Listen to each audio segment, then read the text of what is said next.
কতদূর পৌঁছালি? এই তো আম্মু পৌঁছে যাচ্ছি, মাত্র বাস থেকে নামলাম। আর কিছুক্ষণের মধ্যে মামার বাসায় পৌঁছে যাব। তুমি আমায় নিয়ে অযথা চিন্তা করো না। চিন্তা তোকে নিয়ে করছি না, চিন্তা হচ্ছে তোর মামা মামিদের নিয়ে। তুই যে শয়তান ছেলে। দেখ, আজকে 6 বছর পর মামার বাসায় যাচ্ছিস। খবরদার ওখানে একদম কোনো রকমের বাদরামি করবি না। তুমি এই কথা বলতে পারলে আম্মু? তোমার কথা শুনে মনে অনেক ব্যথা পেলাম। তুমি আমার নিজের আম্মু হয়ে এই কথা বলতে পারলে?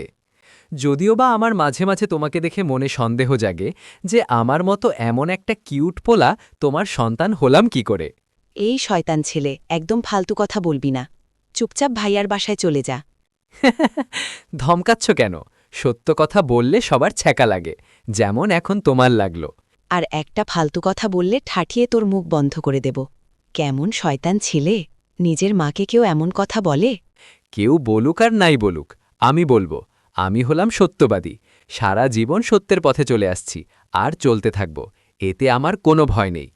ওমা তাই? এটা তো ঠিক ভূতের মুখে রামরাম। যে ছেলে সারাক্ষণ মিথ্যে কথা বলে, সবাইকে জ্বালিয়ে মারে, সে কিনা সত্যবাদী। কথাটা ঠিক আমি তোর মা হয়েও হজম করতে পারলাম না। দেখো আম্মু, একদম ফালতু কথা বলবে না। নিজের ছেলের নামে মিথ্যা কথা বলতে তোমার মুখে বাচ্ছে না? ধুর, ফোন রাখো তো, তোমার সাথে কথা বলার মুডটাই নষ্ট করে দিলে। আরে শোন। দিলাম ফোন কেটে। আর একটু হলেই আম্মু আমার মান সম্মান সব আপনাদের সামনে পানি করে দিত। কেমনটা লাগে বলুন? নিজের সন্তানের ব্যাপারে এমন কথা কি কেউ বলতে পারে? ইস, আমার কপালটাই খারাপ। ও, আপনাদের তো এখন আমার পরিচয়টাই দিলাম না। আমি হলাম রাশেদ, রাজীব আহমেদ কাব্য। সবাই আমাকে রাজীব বলেই ডাকে। এবার ইন্টারের 2য় বর্ষের ছাত্র আমি। আব্বু আম্মুর একটিমাত্র বাদরের, থুক্কু আদরের সন্তান। থাকি টাঙ্গাইল, এখন যাচ্ছি ঢাকায় আমার মামার বাসায়। সেখান থেকেই আমার স্টাডি শেষ করব। কাল রাতে রওনা দিয়েছিলাম, আর আজকে এই মাত্র বাস থেকে নামলাম। আপনাদের সাথে কথা বলতে বলতে অনেকখানি রাস্তা চলে এলাম। এখন সমস্যা হলো, মামার বাসা তো চিনি না। আজ থেকে প্রায় 6 বছর আগে এখানে এসেছিলাম, তাও আবার ছোট থাকতে আম্মুর সাথে। তারপর আর আসা হয়নি। এখন মামার বাসা কোনটা চিনব কি করে? যদিও বা মামার সাথে ফোনে কথা বলে সবকিছু ভালোভাবে বুঝিয়ে নিয়েছি, কিন্তু তারপরেও পারছি না। হ্যাঁ মামা। কত দূর এলি? আমি এসে তো গেছি, কিন্তু তোমার বাসা খুঁজে পাচ্ছি না। কোন জঙ্গলে বাসা তৈরি করেছ তোমরা? সেই তখন থেকে খুঁজে বেড়াচ্ছি। বলিস কি রে? আচ্ছা, তুই এখন কোথায় আছিস? কোথায় আবার? এই তো গাজীপুর চৌরাস্তার মোড়ে। আরে, তুই ওখানে কি করছিস? ওখানে তো আমাদের বাসা না। শোন, আর দাঁড়িয়ে না থেকে ওখান থেকে আগে রিক্সা অথবা সিএনজি যে কোনো একটাতে চড়ে বোটবাজারে চলে আয়। ওখানে এসে যে কাউকে আমার নাম জিজ্ঞাসা করলেই সবাই আমার বাসা দেখিয়ে দেবে। তারপর সোজা বাসায় চলে আসবি। ওকে, ঠিক আছে। তুমি মামিকে খাবার রেডি করতে বলো, আমি আসছি। আগে আয়, তারপর বলিস। আর এখানে দাঁড়িয়ে রইলাম না। আগে একটা রিক্সা ভাড়া করে তারপর সোজা বোটবাজারের মোড়ে চলে এলাম। রিক্সাওয়ালাকে ভাড়া মিটিয়ে দিয়ে তারপর ঘাড়ে ব্যাগ নিয়ে মামার বাসা খুঁজতে লাগলাম। রাস্তার এপাশ ওপাশ দেখে দেখে হাঁটছি। হঠাৎ লক্ষ্য করলাম, রাস্তার একপাশে একটা কুকুর আরাম করে ঘুমিয়ে আছে। বেচারাকে এভাবে ঘুমিয়ে থাকতে দেখে আমার মনে খুব মায়া হলো। আমি আবার এদের খুব ভয় পাই, তাই আর কিছু না ভেবে চুপচাপ ব্যাগ ঘাড়ে নিয়ে কুকুরটার পাশ দিয়ে চলে যেতে লাগলাম। সবকিছু ঠিকঠাকই চলছিল, কিন্তু ওই যে বলে না, কপাল খারাপ থাকলে যা হয়। চলেই আসছিলাম, কিন্তু পরে কি যেন ভেবে আবার কুকুরটার কাছে গেলাম।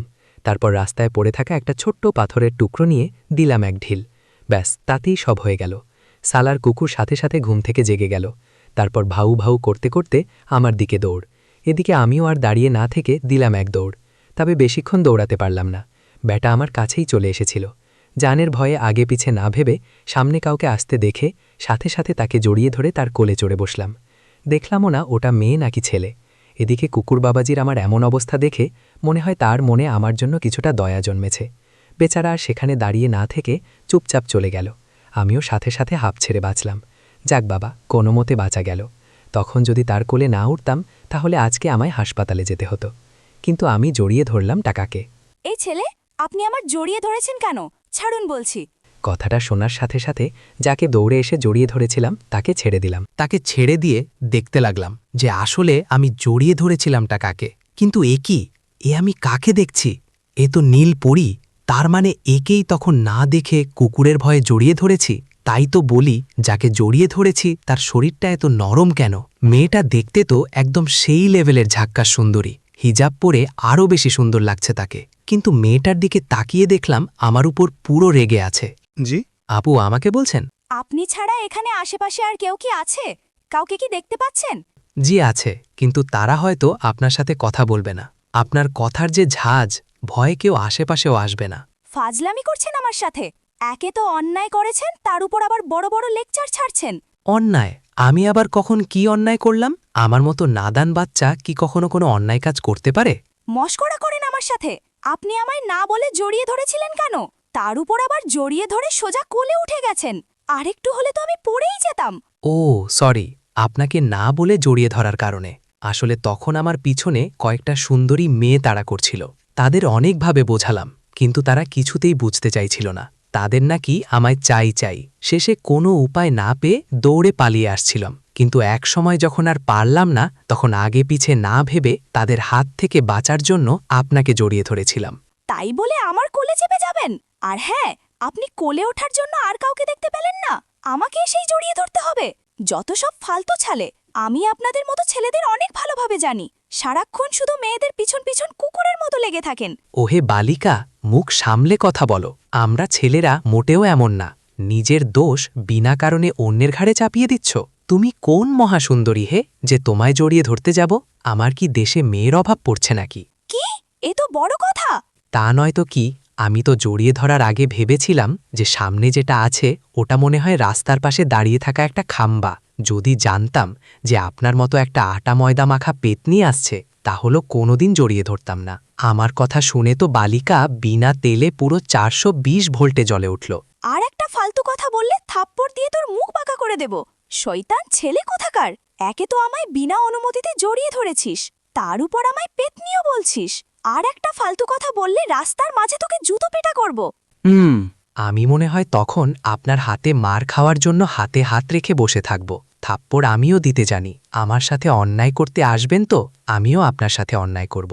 আমার আম্মু আমাকে কখনো অন্যায় সহ্য করতে শেখায়নি, সো এই ভুল ভুলেও চেষ্টা করবেন না। ফালতু ছেলে কোথাকার! তোর সাথে কথা বলাই ভুল। যা ভাগ এখান থেকে। বিকেলবেলার মুডটাই নষ্ট হয়ে গেল। এই কথাটা আমার বলা উচিত। যত সব ফাজিল মেয়ে। আপনার জন্য আমি আমার মামার বাসার ঠিকানাটাও ভুলে গেলাম। কোন খারাপ কপাল নিয়ে যে আপনার সাথে দেখা হলো। না, এখানে আর থাকা যাবে না। চলি। চুপচাপ সেখান থেকে চলে আসছিলাম, আবার কি যেন ভেবে তার কাছে চলে এলাম। আচ্ছা আপু, এখানে রফিক সাহেবের বাসা কোনটা? কেন? তুই রফিক সাহেবের বাসার ঠিকানা জেনে কি করবি? দরকার আছে, জানলে একটু বলুন না প্লিজ। আগে বল, রফিক সাহেবের বাসার ঠিকানা জেনে তুই কি করবি? কে হয় উনি তোর? উনি আমার মামা, না মানে উনি আমার শ্বশুর হন। উনার মেয়ের সাথে আমার কিছুদিন আগে বিয়ে হয়েছে। আমার কথা শুনে বালিকা যেন আকাশ থেকে আছাড় খেয়ে মাটিতে পড়ল। এমনভাবে আমার দিকে তাকিয়ে রইল, দেখে মনে হচ্ছে আমি যেন তাকে বিয়ে করার কথা বলেছি। কি কি বললি তুই? রফিক সাহেব তোর কে হয়? কে আবার আমার মামা শ্বশুর? উনার মেয়ের জামাই আমি। যদি ঠিকানাটা একটু বলতেন তাহলে আমার নাদান বাচ্চাটার অনেক উপকার হতো। তোর শ্বশুর, তাই না? তুই কি ওনার মেয়েকে চিনিস? না চেনার কি আছে? আমার বউ আমি চিনব না? আজব। ও তাই না? তা শুনি, ওই মেয়ের নাম কি আর দেখতে কেমন? কি আর বলবো দুঃখের কথা। আমি ছেলেটা কত কিউট। আপনাদের মতো হাজার মেয়ের ক্রাশ আমি, কিন্তু কপাল খারাপ থাকলে যা হয় আর কি। মানে? কি আর বলবো, যাকে বিয়ে করেছি তাকে দেখতে একদম মোটা আলুর মতো। চেহারা ছবি আর নাই বললাম। সারা দিন আটা ময়দা নিয়েই পড়ে থাকে। চেহারা ছবি একদম পেতনির মতো। আমি ভালো ছেলে বলেই তাকে বিয়ে করেছি। আমার কথা শুনে তো দেখি বালিকা শুধু রাগে ফুঁসছে, কিন্তু কেন? চুপ কর ফালতু ছেলে। তোর মতো শয়তান খারাপ ছেলে আমি জীবনে আর একটাও দেখিনি। তুই আমায় অহনাকে চেনাস? আরে আপনি রেগে যাচ্ছেন কেন? আমি তো শুধু আমার বউয়ের সম্বন্ধেই বলছিলাম। আপনি এভাবে ওভার রিয়্যাক্ট করছেন কেন? চুপ কর ফালতু ছেলে, থাপ্পড়িয়ে তোর মুখ পাকা করে দেব। ফাজিল ছেলে কোথাকার! মনে তো করছে। কি শুনি? আদর করতে ইচ্ছে করছে তাই তো? সমস্যা নেই, এই যে গাল এগিয়ে দিলাম, চাইলে কিস করতে পারেন, আমি কিছু মনে করব না। এটা দিতে ইচ্ছে করছিল। আমার আম্মু বলছে কেউ কিছু উপহার দিলে উল্টো তাকেও কিছু উপহার দিতে হয়। তোকে আমি? আরে আরে করছেনটা কি? আপনি বাচ্চাটাকে জানে মেরে ফেলবেন নাকি কোনো মতে নিজেকে ছাড়িয়ে? মেয়েটা কিছু না বলে শুধু আমার দিকে ডাইনিদের মতো রাগে ফুঁসছে। আজব ব্যাপার, আপনি আমার দিকে এভাবে তাকিয়ে রয়েছেন কেন? আপনাকে দেখে আমার আজ একটা কথা সত্যি বিশ্বাস হয়ে গেল। কি শুনি? এই যে পৃথিবীতে পেতনি বলে সত্যি কিছু আছে। যদিও বা আমি আগে কথাটা বিশ্বাস করতাম না, কিন্তু এখন আপনাকে দেখে আমার বিশ্বাস হয়ে গেছে। পেতনি সত্যি পৃথিবীতে আছে আর তাকে দেখতে একদম আপনার মতো হবে। ব্যাস, এটারই বাকি ছিল। বালিকা পুরো ডাইনামাইট বোম হয়ে গেল। রাগে পুরো মুখ চোখ রক্ত বরণ ধারণ করে আছে। যে কোনো সময় এটা আমার উপর ফেটে যেতে পারে। ব্যাপারটা আমার ভালো ঠিকল না। মেয়েটা আমাকে কিছু বলার আগেই সেখান থেকে ফুর্ত হয়ে গেলাম। যাহ বাবা, ডাইনিটার হাত থেকে এবারের মতো জানে বেঁচে ফিরলাম। ওইখানে আর কিছুক্ষণ থাকলে আমার কপালে শনি চলে আসতো। কি রাগটাই না রাগিয়ে দিয়েছিলাম মেয়েটাকে। তবে মেয়েটা দেখতে কিন্তু সেই ছিল। এত সুন্দর একটা মেয়েকে পেতনি বললে সে এমনিতেই রেগে আগুন হয়ে যাবে। তার উপর আমি আবার ঠাসস করে দুটো বসিয়ে দিয়ে এসেছি। অনেক কষ্টে মামার বাসাটা খুঁজে পেলাম। যাক, প্রাণে প্রাণ ফিরে এলো। মামাকে দিলাম একটা ফোন। এই মামা, কই তুমি? আমি তোমার বাসার নিচে। তুই ওখানে 1 মিনিট দাঁড়া, আমি এক্ষুনি আসছি। তাড়াতাড়ি আসো। গেটের কাছে দাঁড়িয়ে রইলাম। কিরে, বাসায় না গিয়ে এখানে এভাবে দাঁড়িয়ে আছিস কেন? এখন আসার সময় হলো তোমার? সেই কখন থেকে এভাবে দাঁড়িয়ে আছি। নিজের বোনের ছেলের প্রতি এতটুকু মায়া নেই তোমার? বলিস কিরে, তোর ফোন করার তো এখনো 1 মিনিটও ঠিক মতো হয়নি, তাতেই এত দেরি হয়ে গেল? হইছে, এত কথা বলতে হবে না। ভিতরে চলো, প্রচুর খিদে লাগছে আমার। চল। মামার সাথে ভিতরে চলে এলাম। বাসার ভিতরে এসে দেখি মামি রান্নাঘরে রান্না করছে। আমি কোনো আওয়াজ না করে চুপচাপ রান্নাঘরে পিছন থেকে মামির চোখগুলো হাত দিয়ে চেপে ধরলাম। আরে করছোটা কি? ছাড়া মায়। কে হতে পারে বলো তো? কে আবার? আমার দুষ্টু আব্বুটা। কিভাবে জানলে আমি হব?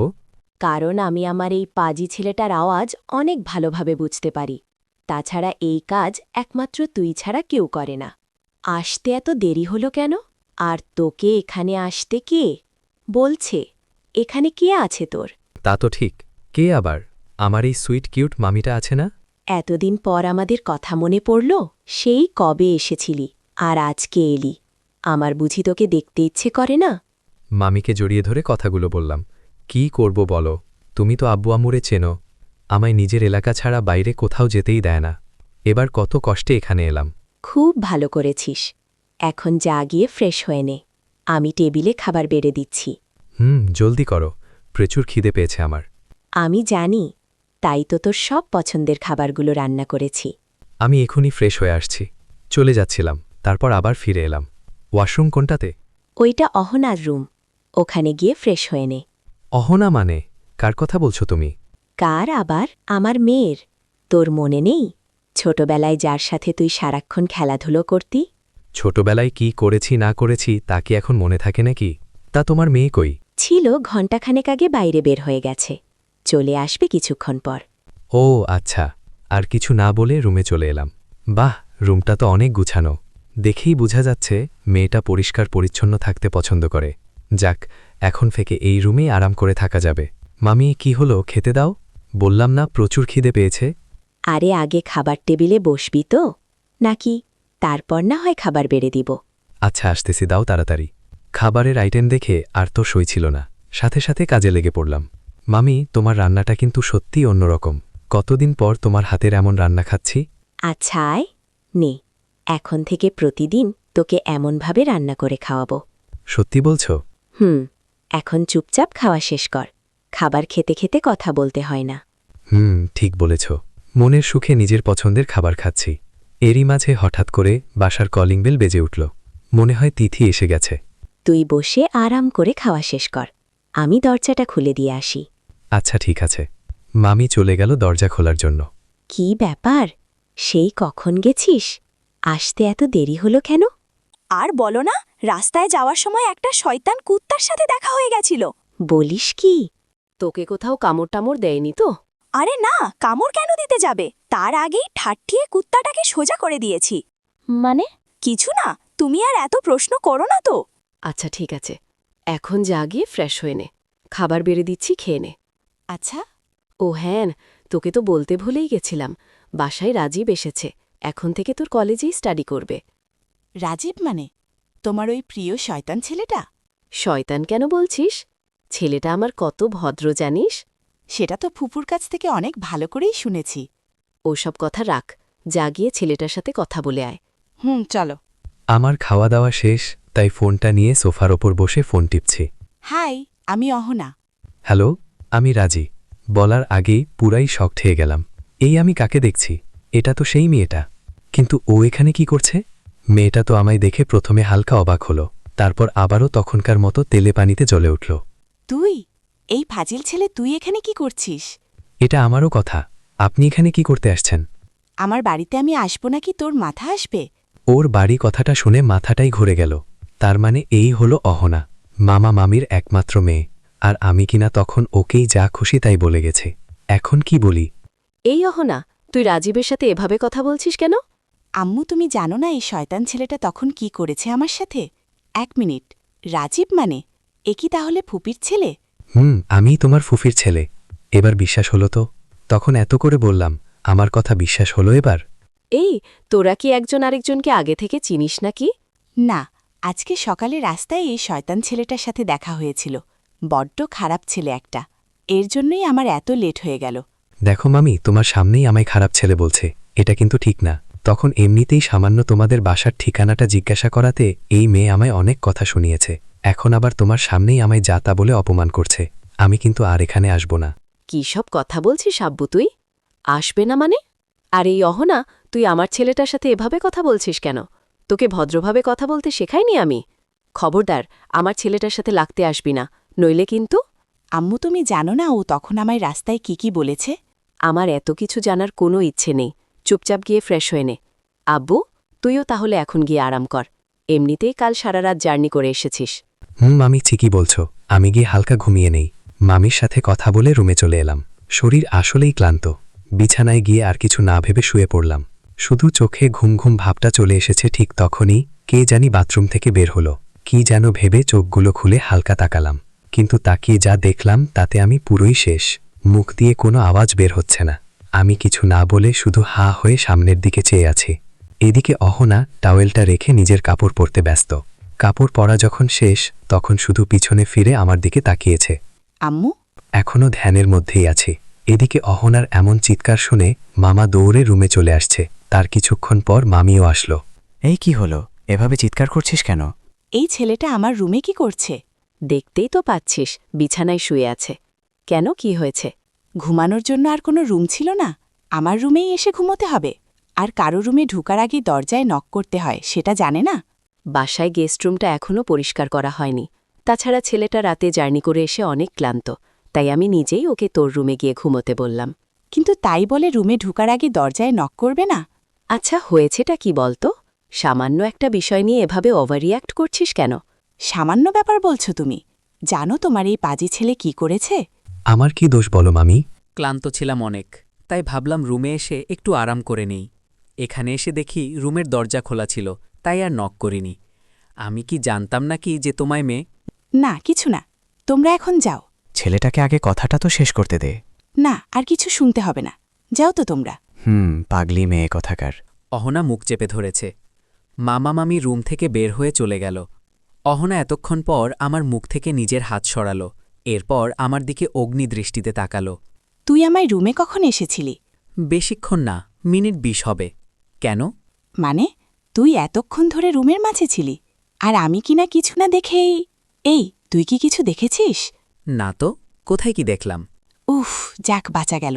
সত্যি বলছিস তো? মিথ্যে বলতে যাব কোন দুঃখে? আমি কিছুই দেখিনি। তবে হ্যাঁ, তুই নিজে আমায় যতটুকু দেখিয়েছিস ঠিক ততটাই দেখেছি। কি? না, কিছু না। এই, একদম হাসবি না, শয়তান লুচ্চা ছেলে কোথাকার। একটা মেয়ের রুমে ঢুকার আগে দরজায় নক করে ঢুকতে হয়, সেটা জানিস না? সেটা তো জানি, কিন্তু তুই মনে হয় জানিস না। মানে? একটা মেয়ে গোসল করতে গেলে আগে দরজায় লক করে, তারপর যেতে হয়, সেটা মনে হয় তুইও জানিস না। আমি আমার বাসায় আমার রুমের দরজায় লক করি আর না করি, তা পুরোপুরি আমার নিজস্ব ব্যাপার। তুই আমার বিনা অনুমতিতে রুমে প্রবেশ করলি কেন? আমি কি জানতাম না কি রুমে এসে এমন কিছু ঘটবে? যদি জানতাম তাহলে কোনোভাবেই রুমে ঢুকতাম না। ইস, চোখের রুচিটাই নষ্ট হয়ে গেল। এখন আমাকেও গোসল করতে হবে, তা না হলে চোখগুলো অপবিত্র হয়ে থাকবে। তোকে আমি আর রুমে থাকা হলো না, দৌড়ে সেখান থেকে বেরিয়ে এলাম। আমার পিছন পিছন অহনাও তাড়া করছে। আজকে আমি তোকে মেরেই ফেলব। শয়তান ছেলে, তোর সাহস কি করে হলো আমায় এসব কথা বলার? মামি, ও মামি, কই গেলা? দেখো, তোমার ডাইনি মেয়ে আমায় মারছে। কি? আমি ডাইনি তাই না? আজকে তুই শেষ। মামি, ও মামি, কই গেলা তুমি? আবারও মামি সামনে চলে এলো। মামিকে দেখে দৌড়ে তার পিছনে গিয়ে লুকোলাম। দেখো তোমার মেয়ে কিভাবে আমায় পিটাতে আসছে। আমিও রুমে কেন শুয়েছিলাম বলে যাচ্ছে তাই বলে যাচ্ছে, সাথে পিঠে কয়েকটা মেরেও দিয়েছে। ইস, ব্যথায় পিঠ সোজা করতে পারছি না। আম্মু, তুমি ওর কথা একদমই বিশ্বাস করবে না। ও একটা মিথ্যাবাগী। আসলে ও আমাকে থাকার বলতে হবে না, আমি খুব ভালো করেই জানি কে মিথ্যে বলছে আর কে সত্য। তোর কাজটা কিন্তু একদম ঠিক হয়নি। তুই অযথা আমার বাচ্চা ছেলেটার গায়ে হাত তুলছিস কেন? আম্মু, তুমি বুঝতে পারছ না, ও মিথ্যা নাটক করছে।